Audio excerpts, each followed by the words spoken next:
E eu queria compartilhar com vocês, queridos, nessa manhã, o Salmo de número 119. Vamos ler a partir do verso 9.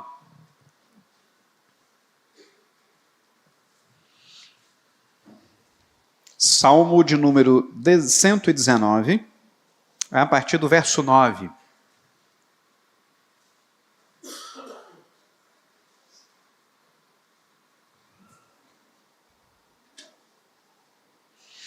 Dizer aos papais e às mamães que não se incomodem com os seus filhos. Eu estou bem acostumado. Lá na igreja de Valinhos as crianças não saem, elas permanecem no culto. Então esse ruído não vai me atrapalhar, fiquem tranquilas. Então aproveite esse momento diante da palavra de Deus, que nos diz assim: de que maneira poderá o jovem guardar puro o seu caminho? Observando-o segundo a tua palavra. De todo o coração te busquei, não me deixes fugir aos teus mandamentos. Guardo no coração as tuas palavras, para não pecar contra ti. Bendito és tu, Senhor, ensina-me os teus preceitos. Com os lábios tenho narrado todos os juízos da tua boca, mais me regozijo com o caminho dos teus testemunhos do que com todas as riquezas. Meditarei nos teus preceitos, e às tuas veredas terei respeito. Terei prazer nos teus decretos, não me esquecerei da tua palavra. Irmãos, toda jornada que nós nos interessamos, nós nos preparamos para elas. Propomos a fazer uma viagem internacional, por exemplo, cuidamos de juntar bastante dinheiro, ainda mais com o real tão desvalorizado frente ao dólar. Fazemos todo o caminho, toda a pesquisa necessária para ver o que nós poderemos visitar, o que não poderemos visitar. Buscamos comprar os ingressos antecipadamente, porque sai mais barato assim, e você não fica na mão de cambistas. Nós procuramos saber onde podemos alugar um carro, ou se é mais barato andar com o transporte público, ou se isso é possível. Nós enfrentamos filas em embaixadas ou em consulados, né? Eu cresci em Brasília, então era embaixada, né? Aqui é consulado. Enfrentamos horas, enfrentamos uma pesquisa, uma entrevista, fazemos uma série de coisas necessárias para vivermos essa jornada, vivermos essa viagem e chegarmos até o fim dela, desfrutando, se Deus quiser, da melhor forma possível de tudo aquilo que buscamos. Conhecer lugares, descansar, saber mais da história, conhecer culturas e conhecer pessoas também. Sempre que algo nos interessa, nós nos dedicamos. Qualquer jornada que seja interessante para nós, pensamos, gastamos tempo, medimos, nos esforçamos. E buscamos com isso ter algum prazer, alguma satisfação. Ninguém viaja aqui para passar raiva, né? Você não sonha, tipo, rapaz, estou doido para lá em Camboriú encontrar aquela praia cheia, um monte de farofeiro, gente com música alta, até porque agora em Camboriú não pode mais, né? Eu quero ver aquele povo mal educado, aquelas crianças que saem, passa no meio da barraca da gente, leva a toalha, leva tudo junto. Ninguém pensa nisso. Ou pensa em chegar numa imigração, num país estrangeiro e ser recusado e mandado de volta. Tomara que me recuse, tomara que me mande de volta. Ninguém pensa isso. Todo mundo tem um desejo grandioso para que isso tudo seja bom, satisfatório. Seja um tempo em que você para um pouco com as coisas da vida, com o dia a dia, com o seu trabalho, com os momentos difíceis do trânsito, principalmente aqui da Grande São Paulo, e vai ter um tempo de paz. E você se esforça para que isso aconteça. O salmista ele está falando aqui sobre um tipo de jornada para um jovem. Ele está se comunicando com alguém que está começando a fase adulta, está adentrando aquele período que nós chamamos de mais complicado nos afetos, nos desejos e nas paixões. É aquele momento em que geralmente os homens, principalmente, são mais dedicados a se apaixonar de mês em mês. Porque ele está interessado em algumas coisas. Essas coisas estão pululando em seu coração e ele quer viver isso. Mas, no entanto, o salmista nos chama a uma jornada que não se trata de uma simples viagem, de chegar no lugar e depois ir embora. Ele está falando da jornada da vida. E a grande questão, se essa jornada nos interessa, e se nós iremos nos dedicar a essa jornada, tanto quanto nos dedicamos a nos preparar para as pequenas jornadas de viagem, de diversão, de passar um fim de semana fora. Será que nós estamos tão interessados no que ele está propondo aqui? Ele fala, de que maneira poderá o jovem guardar puro o seu caminho? A ideia de caminho aqui não é simplesmente o jovem que sai de uma cidade para outra. Ele está tratando de toda a sua vida, por isso é uma jornada que só termina no dia de sua morte. Então o que ele está aconselhando a esse jovem é, você quer chegar na idade mais avançada que você conseguir, olhar para o seu caminho e perceber que ele está puro? E eu pergunto para você, você está interessado em ter um caminho puro? Essa é a jornada que você está interessado? Este é o caminhar que você quer ter? Um caminhar de pureza? Uma jornada em conformidade com a vontade de Deus? Ou será que os seus planos envolvem tão somente a sua vida profissional, sua satisfação pessoal, a construção do seu império individual? Quem sabe?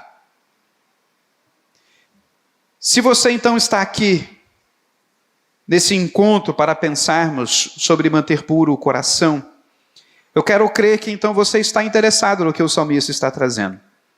Como é que nós podemos guardar puro o nosso caminho? E ele logo aponta para como isso é possível, com o que devemos nos preocupar, onde mora aquele espaço da nossa vida, onde reside o espaço da nossa vida, que é tão importante ser cuidado, zelado, para que todo o caminho, toda a jornada seja bem feita, para o coração. Você já sabe, você já deve ter ouvido, quem sabe o palestrante de ontem tratou da ideia de coração dentro das Escrituras, que não é simplesmente sentimento ou tampouco esse órgão que está batendo aí no seu peito. Coração, ele se trata da sede do ser. Envolve o coração de carne, obviamente, mas envolve as entranhas também, porque é ali que primeiro se sente as coisas. Você, por exemplo, quando adentrou a igreja, que me viu, não sentiu aquele friozinho na barriga? Não ficou emocionado? Quase chorou. Quando você vê o crush, aquele rapazinho que você gosta, aquela mocinha que lhe enche os olhos, são as suas entranhas que sentem. Depois você percebe que o coração está acelerado. Só depois você entende que é o coração que está bombeando todo esse turbilhão de hormônios que faz você acelerar o coração, que faz você ficar vidrado. Então envolve as entranhas também. Envolve os seus afetos, portanto. Porque se conectam às entranhas é por causa dos afetos, é por causa daquilo que você sente. E também aquilo que você pensa, que você sabe, porque tudo isso é a base que você utiliza para tomar decisões. E isso não é um ensinamento simplesmente do Antigo Testamento. Jesus Cristo apontou para a realidade de que é do nosso coração que procedem as fontes da vida. É dali que vem o seu pecado, é dali que vem as decisões que você tomou para não manter puro o seu caminho, para trilhar caminhos que você não deveria trilhar. É ali que você também tomou a decisão de valorizar a palavra de Deus, o caminho do Senhor e a pureza, e disse, vou me manter firme com o Senhor. É aí, em seu coração, que envolve, portanto, a mente também. Envolve a sua capacidade de escolha. É a sede do seu ser. Mas é aquela coisa mais entranhada do ser humano. É aquela parte do ser humano mais íntima, que de tão interna, é a partir dela de que todas as coisas mais externas serão afetadas. Por isso Jesus disse que não é o que entra que contamina um homem, mas aquilo que sai o que contamina o homem de sua boca. Porque o que sai da tua boca é do que está cheio o seu coração. Então o salmista sabe do que está falando, é lógico, ele é inspirado por Deus. E obviamente ele saberia do que estava falando, mas o que ele revela quanto quando nós envolvemos, cuidando e tratamos do nosso coração. Como sabemos que de fato nós temos levado o nosso interesse de manter puro o caminho ao nosso coração? O que ele reflete? Primeira coisa, nós vemos aqui, queridos, anseio, desejo, real interesse. De todo o coração te busquei, não me deixes fugir aos teus mandamentos. É interessante que ele diz que busca ao Senhor, e o similar disso é: não me deixes fugir aos teus mandamentos. O Senhor, eu estou te buscando. Então que os teus mandamentos estejam comigo. Não permitas que eles se afastem de mim. O que ele está pedindo? Deus, providencie tudo aquilo que é necessário para que nessa batalha entre os meus interesses pessoais e o desejo de servir a Ti, que o desejo de servir a Ti vença, que o Senhor me auxilie de modo que os Teus mandamentos estejam constantemente comigo. E você pode entender isso justamente compreendendo como funciona a poesia hebraica, que ela estabelece paralelismos, ela estabelece primeiro uma verdade que é jogada, e então ela pode ser, dependendo da forma do paralelismo, confirmada nas palavras seguintes. Então, aqui ele está falando: de todo o coração te busquei. O que complementa essa ideia? Não me deixes fugir aos teus mandamentos. Não se trata de coisas distintas, se trata do desenvolvimento da mesma ideia. Então é algo que ele verdadeiramente anseia, os mandamentos do Senhor. Ele olha para a lei de Deus e deseja a lei do Senhor. Eu quero me encontrar com Deus, esse é o caminho. Paulo vai nos dizer que a lei de Deus foi dada por causa da pecaminosidade do homem, porque Deus estabeleceu a sua aliança e as suas promessas. Já quando o homem caiu, ele fez um pacto de graça com a humanidade e prometeu, declarando isso à serpente, mas de modo que Adão e Eva soubessem e ouvissem de que o descendente da mulher pisaria a cabeça da serpente. Ele estabelece uma promessa, ele estabelece um caminho de que tudo aquilo que foi feito pelo primeiro Adão seja desfeito pelo segundo Adão. Há uma promessa de redenção, há uma promessa de se desfazer todo o erro que foi cometido ali. Então você sabe que a promessa de vida, ela chega antes da lei. Ela chega antes de que seja possível ao ser humano raciocinar de modo: o que eu vou fazer agora para resolver o problema que eu fiz? O que eu posso fazer agora para desfazer a obra da serpente? Não, Deus já está declarando a promessa: não será você, Eva, não será você, Adão. Virá um descendente que este sim resolverá o problema. É o pacto da graça.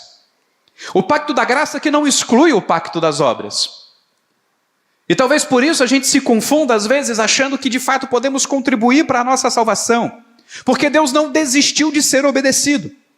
Ele não disse então para o ser humano: vai, faça o que vocês quiserem, faz o que der na telha, sobe no sofá, não tira o tênis na hora de ir para a cama, não toma banho, não escova o dente, né? Joga a bola dentro de casa, chuta a bola na sala, derruba o vaso, não tem problema não, está liberado. Não. Por causa da pecaminosidade do homem, Deus lhe dá a lei para que ele não fique perdido, desorientado, para que ele saiba contra o que ele está lutando.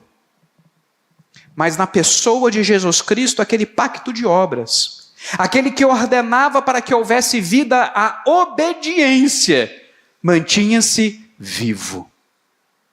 Conosco Deus estabelece a graça, com o seu Filho, as obras. E se alguém te pergunta: você é salvo pela graça ou pelas obras? Você pode dizer: pelas obras. Como? De Jesus. De Cristo. Pelas obras de Cristo Jesus somos salvos. Então, entenda, meus irmãos, que quando o salmista se volta para os mandamentos, ele não vê simplesmente ordem. Ele está vendo um Deus que se relaciona com ele.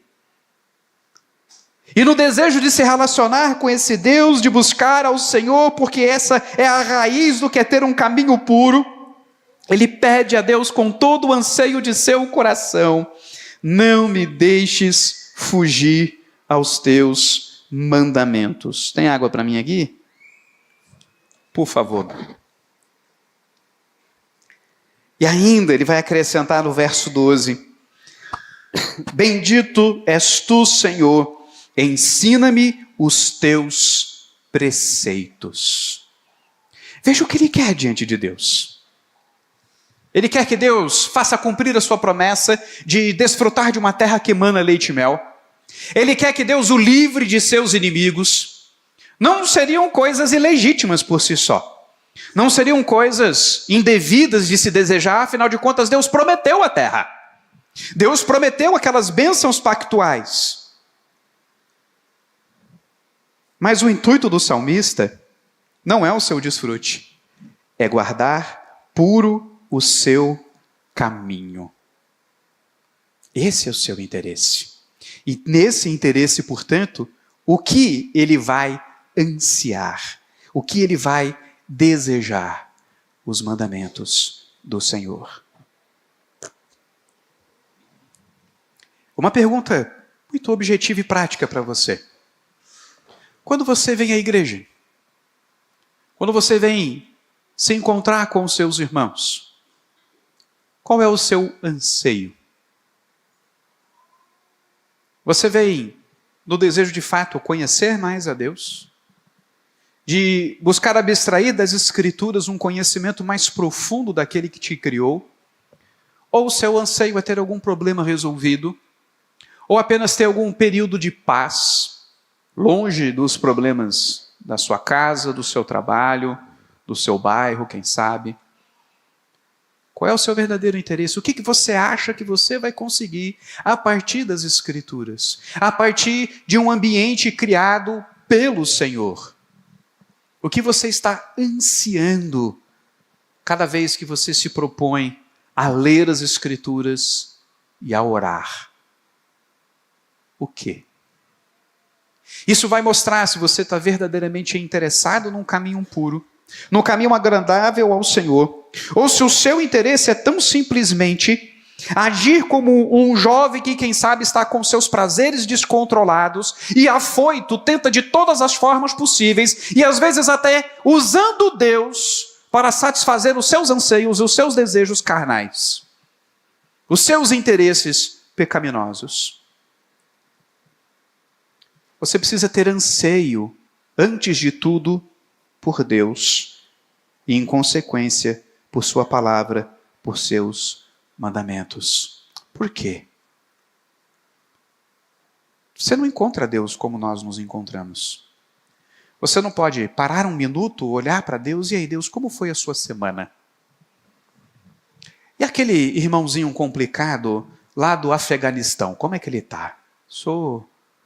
Já mexeu no coração dele, conduziu ele ao arrependimento? Você não pode ter esse tipo de conversa com Deus, como nós podemos ter aqui como irmãos. Eu posso perguntar da sua semana, eu posso perguntar do seu dia. Eu posso saber o que vai no seu coração, se você tiver o desejo de assim falar para mim. Mas o modo de Deus contar o que se passa no seu coração, refletir o seu plano eterno, a sua vontade, é por meio da sua palavra. O modo como Deus quer que nós andemos, entendamos as coisas, façamos as coisas, Ele reflete em seus mandamentos. Então perceba que guardar puro o caminho te leva a cuidar do que vai no seu coração.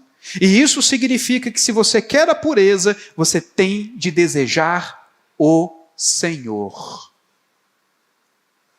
Porque senão você vai fazer o que eu chamo de leitura idólatra da Bíblia.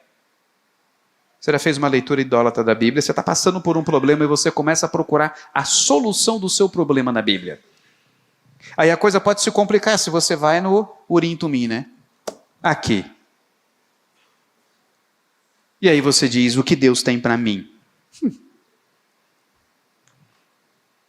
Isso é ler a Bíblia de modo idólatra. Porque a Bíblia não tem o objetivo de resolver os seus problemas, ou de sanar as suas dúvidas, ou de responder às suas curiosidades. A palavra do Senhor tem o objetivo de revelar a Deus, e como consequência nós nos conhecemos, entendemos os nossos caminhos, porque Deus ele vai revelar os seus afetos, os seus entendimentos, e o que Ele fará diante dos nossos caminhos. E assim eu consigo conhecer a Deus e só então conhecer a mim. Quando você então, portanto, busca a palavra na qual Deus se revela, querendo ver o seu caminho, você está pulando uma etapa importante. Uma etapa dessa jornada que o salmista nos diz que é aí que ela começa, é um anseio por Deus, é um desejo pelo Senhor. E é por isso que ele sai em doxologia e louva a Deus, bendito és tu, Senhor, ensina-me os teus preceitos. Não é, Senhor, me abençoa, Senhor, resolve os meus problemas. Não, Senhor, eu quero manter o meu coração puro. O Senhor é bendito, eu preciso dos teus mandamentos.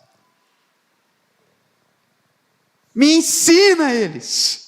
Ele está demonstrando de modo muito claro que esse anseio por Deus também parte da realidade de sua total incapacidade. É por isso que ele reconhece a necessidade dele buscar, mas ao mesmo tempo a sua dependência de que Deus o ensine, de que Deus não deixe fugir os seus mandamentos.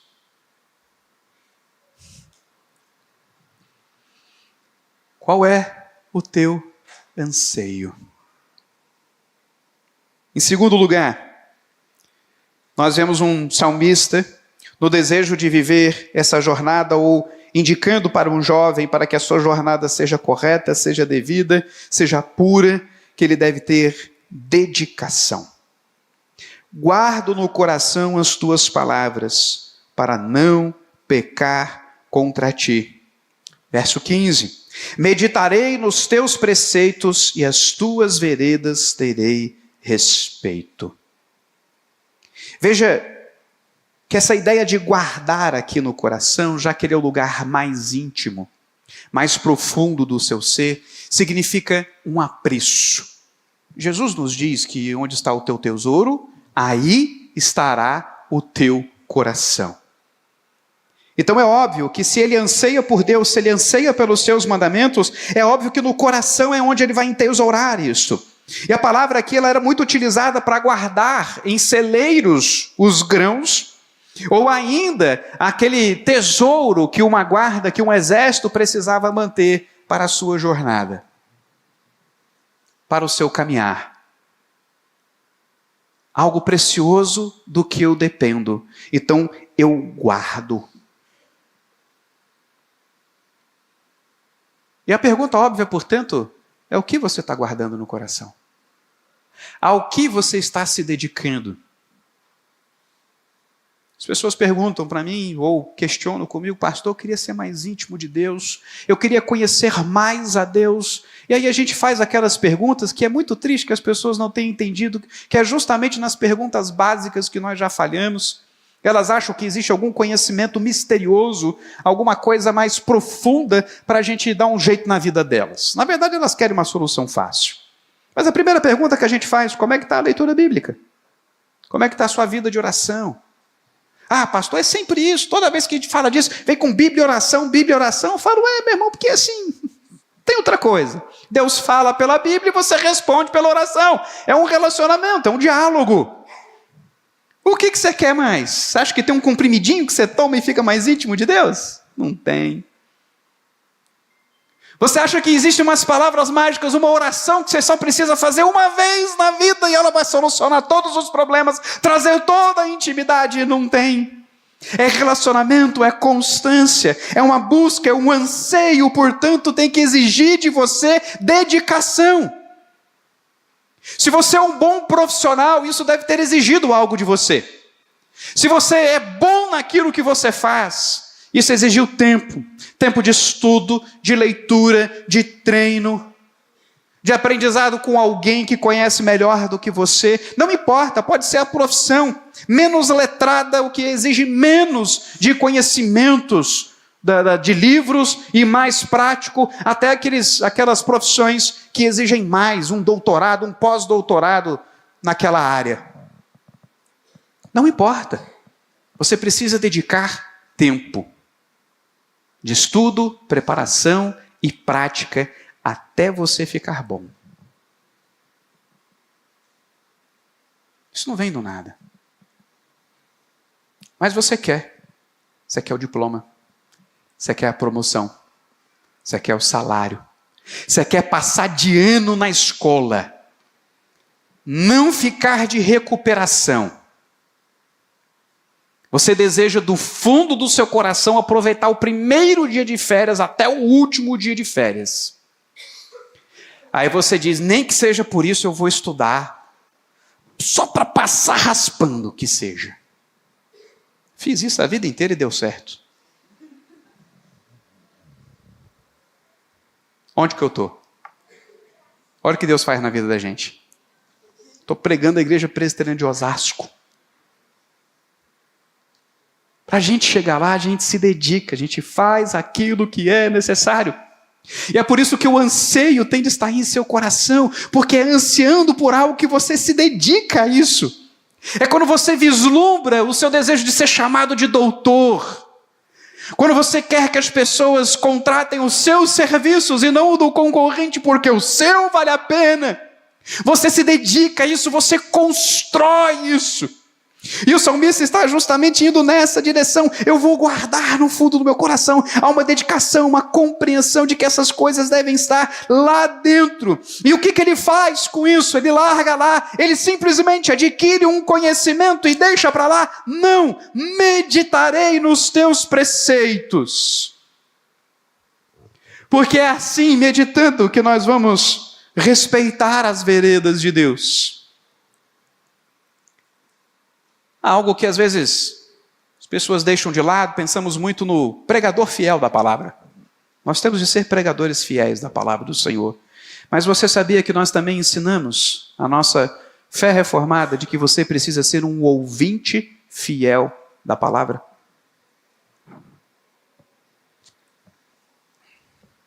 Por isso, larga esse celular aí. Deixa o Instagram de lado. Deixa o Facebook, depois você tira selfie para dizer que você está na igreja. Porque agora é hora de outra coisa. Agora é hora de algo que deveria mais te interessar.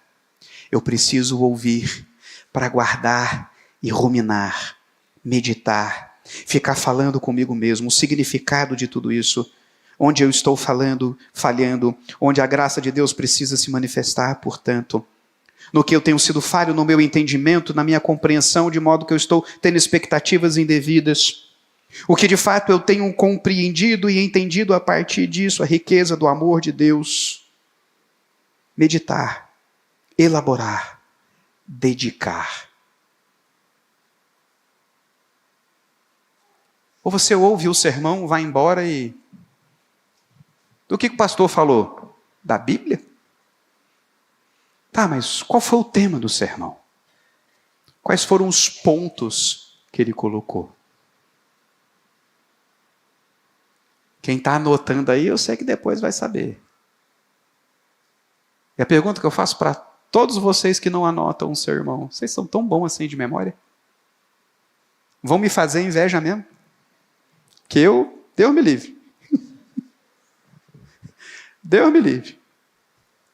Conselho dessa igreja aqui, no meu tempo, pastor, o senhor esqueceu de novo. Quantas vezes em reunião? Pastor, o senhor ficou de fazer isso. Glória a Deus pelo smartphone. Glória a Deus por essa agendinha aqui que você põe tudo lá, fica apitando, te lembrando, porque só aí eu comecei a resolver e menos piorar a minha vida nesse sentido.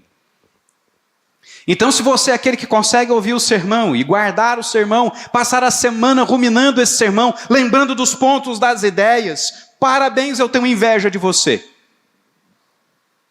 Eu tenho inveja de você. E por que eu estou falando isso?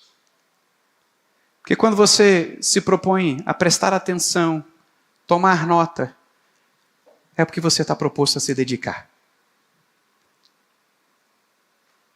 Eu quero aproveitar que tem ovelhas minhas aqui. Pensei que ia me livrar, elas vieram atrás. Né? Foram ovelhas daqui, né, e foram para lá, agora estão lá comigo. Estão querendo voltar, viu? Não...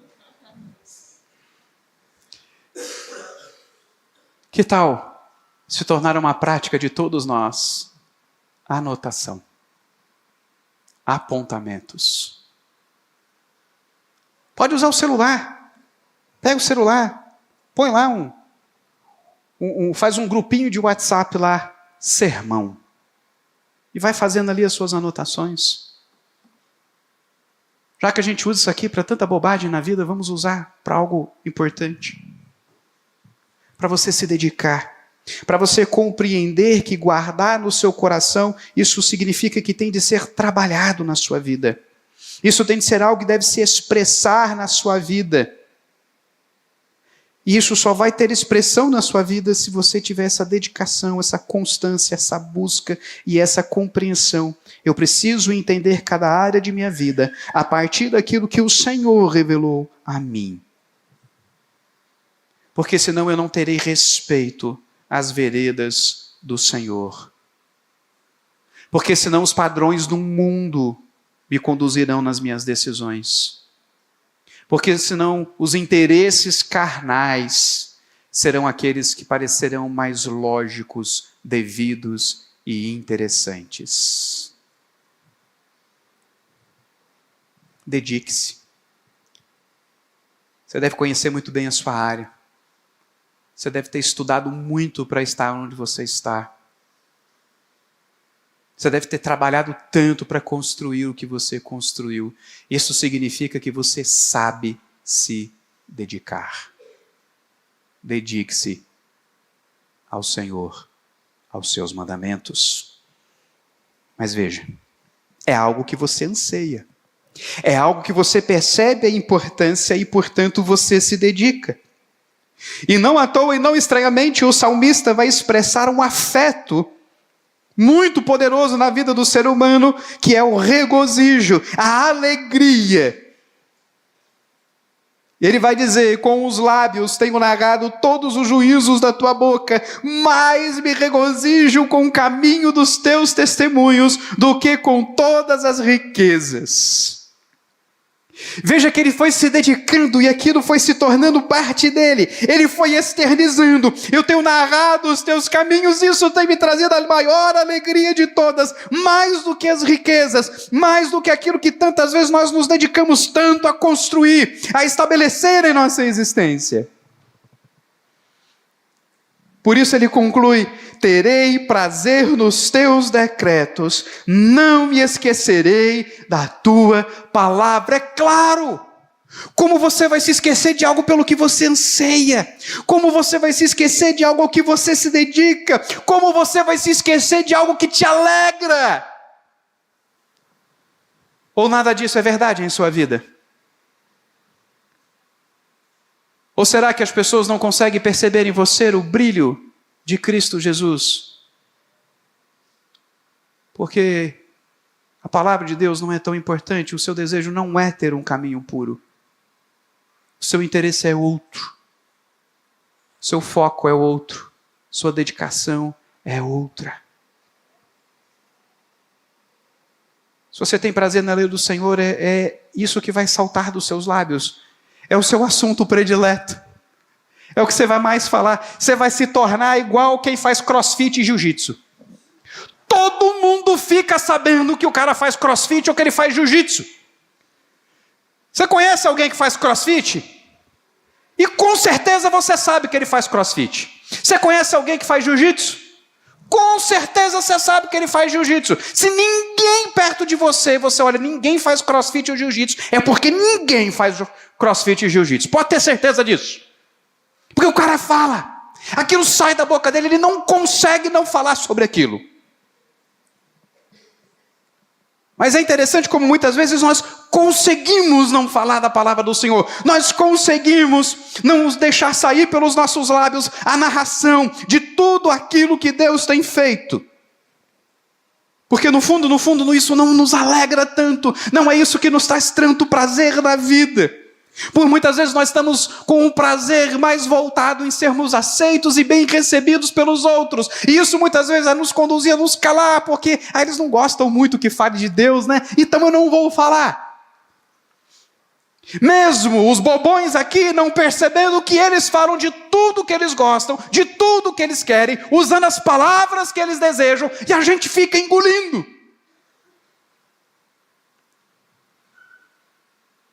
Porque no fundo a nossa alegria não está no Senhor, não está na sua palavra, não está no desejo de mantermos puro o nosso caminho. E portanto o nosso coração, o nosso desejo está na aceitação e sermos bem vistos. O nosso desejo está em termos uma autoimagem diante das pessoas que não seja do cara chato. O sujeito pode ser o beberrão, pode ser aquele cara que conta as piadas sujas. Já ouviu piada suja? Já ouviu piada suja? Eu já. Quer ouvir uma? O elefante caiu na lama. Ele pode ser conhecido, né? É suja e pesada. As pessoas podem ser conhecidas pelas mais diferentes coisas e todo mundo as aceita. E você tem medo de não ser aceito porque você fala da palavra de Deus. Então, meu querido, se você está no ambiente que você tem medo de não ser aceito porque você gosta da palavra de Deus, então talvez esse seja um ambiente que você não deveria estar. É um ambiente que é contrário a você, ao seu Senhor, à sua fé, e que exige de você total aceitação e submissão. Mas ninguém está disposto a aceitar você e o seu Senhor. E é por isso que nós nos alegramos mais com futebol. Se bem que a seleção não está valendo muita coisa, né? O que é 3-0 no Haiti? Só o Flamengo.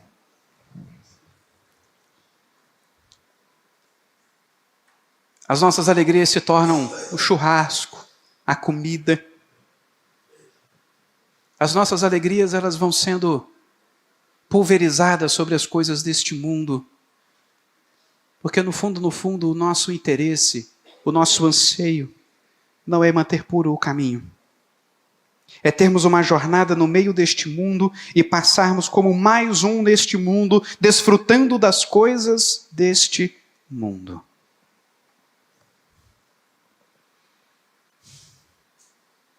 As maiores alegrias que o ministério me traz é que depois de explicar a palavra, depois de trazer à luz o sentido do que a Escritura quer dizer, depois de ajudar as minhas ovelhas a fazerem as conexões e a entenderem como aquela palavra se aplica às suas vidas, elas virem e dizer: nossa, pastor, que coisa boa, como a palavra de Deus é rica. Ou seja, eu estou vendo alegria nela, por conhecer a Deus, por conhecer a palavra.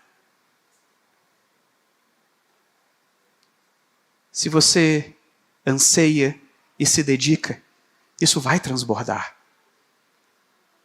Isso vai sair do seu coração. Então perceba que, na verdade, o que o salmista está fazendo aqui, dizendo para o jovem, expulse essas paixões, expulse todos esses seus interesses mundanos e carnais, com um anseio por Deus, com uma dedicação à sua palavra, para que isso transforme para você a sua maior alegria na palavra de Deus, e não nas coisas deste mundo, não nos interesses que atendam às suas paixões carnais.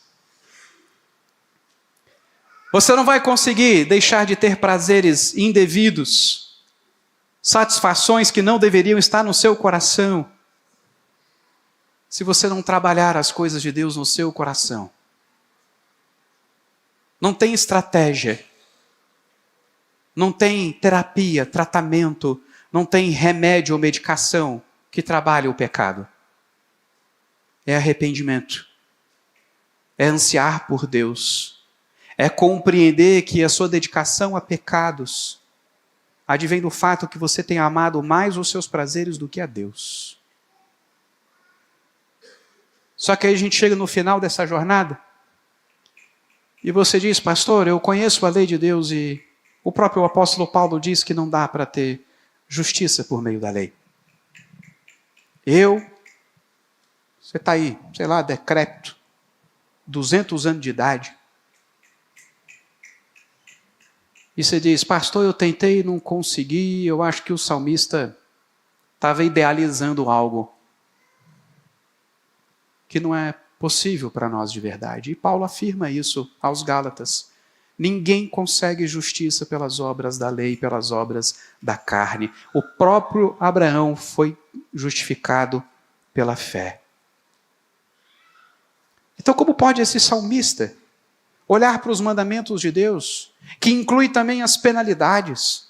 Algumas das desobediências ao Senhor geravam pena de morte.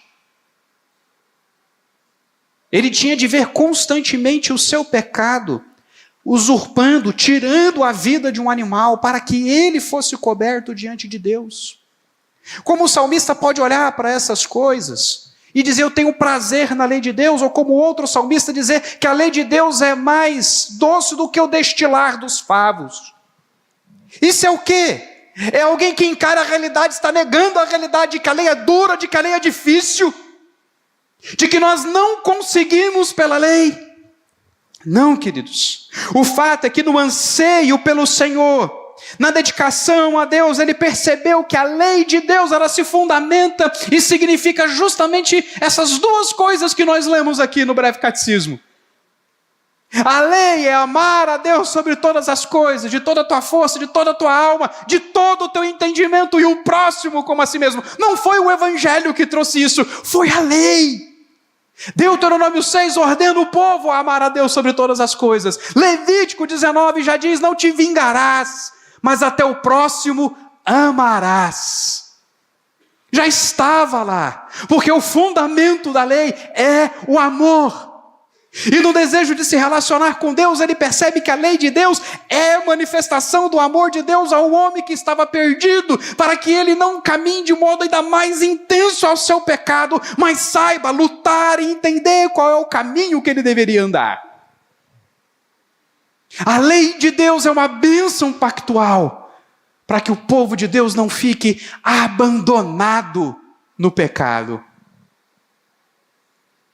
Mas há algo ainda mais belo que demonstra como a lei de Deus reflete o relacionamento de Deus com o seu povo. É o que Paulo vai nos dizer, que a lei de Deus é um aio que nos conduz a Cristo. Então sim, você pode estar aí já no fim da jornada dizendo, pastor, tem mais dias para trás que para frente. E eu não consegui, eu pequei. Eu sei, irmão. Eu peco. Pode ser difícil para você acreditar, mas eu peco. É sério. Tem dia que eu peco. Outros também. Então eu sei que olhar para a lei de Deus é olhar para o meu pecado, olhar para a lei de Deus é me questionar como pode um Deus tão santo aceitar alguém como eu. Mas aí Paulo me mostra que a lei, na verdade, não está me conduzindo a mim mesmo. Ela me conduz a esse Deus que antes de cobrar a lei, tirou o seu povo do Egito. Qual é o enunciado dos 10 mandamentos? Eu sou o Senhor teu Deus, que te tirei da terra do Egito. Eu já me relaciono com você. Eu já te amo. Eu já te libertei. Agora esse é o caminho. Essa é a direção, uma direção que foi apontada para o deserto e que nos conduziu a uma mesa de comunhão. De um lugar que caía pão do céu e que agora este pão nós descobrimos que é o nosso Redentor, uma mesa de comunhão. Que para nós não se trata simplesmente de um memorial. Para nós esse momento somos nós diante do nosso Redentor, elevado aos céus pela fé no poder do Espírito, para diante do nosso Redentor poder dizer que eu estou partindo o pão porque Ele derramou o sangue. Porque na lei do Senhor há relacionamento, há um amor de um Deus dedicado, um Deus que anseia a manifestação da glória do seu Filho como Redentor e Salvador do seu povo, de um Deus que tem alegria na salvação de um perdido. E é por isso que o salmista, mesmo diante da realidade do seu coração, mesmo diante das dificuldades que ele vai perceber no seu caminho, porque ele é o pecador, ele percebe na letra da lei um Deus que se relaciona, um Deus que ama, um Deus que não abandona o seu povo. E nós, na revelação de Jesus Cristo, conseguimos entender o fim da lei. Aquele que disse: eu não vim revogar a lei, mas eu vim cumpri-la. Porque a lei é boa. Quem está enfermo é a nossa carne.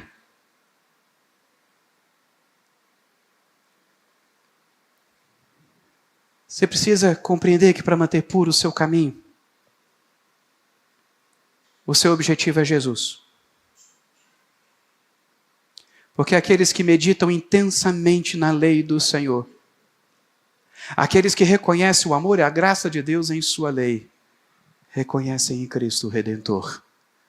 E essa é a grande tristeza que nós vemos relatado nos evangelhos. Pessoas que se diziam conhecedoras da lei, doutores da lei, mas que excluíram o amor da lei. E ela passou a ser um código frio de morte, opressão, manipulação e dominação. Porque excluíram o amor. Pareciam amar a Deus. Vamos matar essa adúltera. Mas a lei diz que é os dois. Cadê o homem? Nós amamos a Deus. Honra teu pai e tua mãe.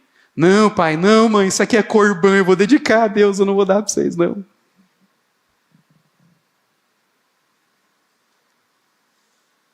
Nós conhecemos a lei de Deus. Que negócio é esse de você curar alguém num sábado? Vocês não entenderam que o sábado é por causa do homem, não o homem por causa do sábado? Quantas e quantas coisas nós podemos passar aqui o dia todo mostrando como o amor excluído da lei nos leva a não compreender a lei de Deus, porque fundamentalmente a lei de Deus é um Deus se revelando, desejando se relacionar com o seu povo, não abandonando o seu povo nos seus pecados e conduzindo o seu povo ao seu Redentor. Chegou aquele que melhor do que eu anseia tanto pela lei de Deus, que diz: a minha comida e a minha bebida é fazer a vontade do Pai. Então o que eu quero que você, nesse seu desejo por ter uma jornada pura, no desejo de que você termine a sua jornada, se ela está mais perto de terminar do que começando, que você termine ela pura. Que você, olhando os mandamentos do Senhor, você encontre o seu Redentor e tenha certeza absoluta que você pode ter prazer e não ter outro Deus diante de você, e não se ajoelhar diante de imagens, e não levantar o nome de Deus em vão, e não se esquecer do dia do Senhor, e honrar o teu pai e tua mãe, e não matar, não adulterar, não roubar, não mentir, não cobiçar, porque em Cristo você ama aquele que o enviou e ama aqueles por quem ele morreu. Que Deus nos abençoe e nos ajude a manter puro o nosso caminho. Amém. Vamos orar, queridos, vamos receber a bênção do Senhor. Fiquemos de pé.